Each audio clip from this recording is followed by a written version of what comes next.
જે આપણે તેલ બનાવવાનું હતું કુંવર પાટું આપણે સરસ મજાના થઈ ગયું હતું મોટું, એટલે કાપી ધોઈ નાખ્યું.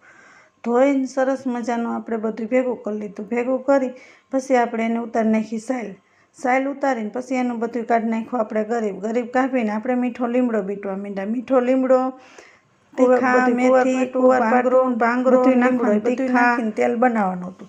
તેલનો ઓર્ડર હતો 4 જણાનો, તો આપણે 4 જણાને બનાવતા. એક બેનને પહેલાં આપણે બનાવી દેવાનું હતું, પછી 3 જણાનું ભેગું બનાવવાનું હતું. એ તેલ આપણે બકડિયામાં ચૂલા ઉપર તાપ કરીને આવી રીતના ગરમ મૂક્યું. તો આનો કલર બદલી જાય ત્યાં લગણ એ તેલ ઉકળવા દેવાનું. આખો કલર લીલો થઈ જાય ને ત્યાં લગણ તેલનો. પછી આપણે એને લઈને ગાળી લેવાનું. ગાળી અને જોવાનું કેટલું અડધું ડબલું થાય, આપણે આખું ન થાય. પહેલાં 1 ડબલું આપણે ભરી લીધું હતું, એક બેનનો ઓર્ડર હતો તે. પછી 3 ડબલા કર્યા. જો આવી રીતના તેલ બધું માથે આવી જાય, પાંદડાને બધું ભરી જાય એટલે તેલ થઈ ગયું આપણું સરસ મજાનું. ત્યાં 3 જણાને ઓર્ડર દીધો હતો ને એક બેન 4, એટલે 4ના બોટલ ભરવાની હતી આપણે.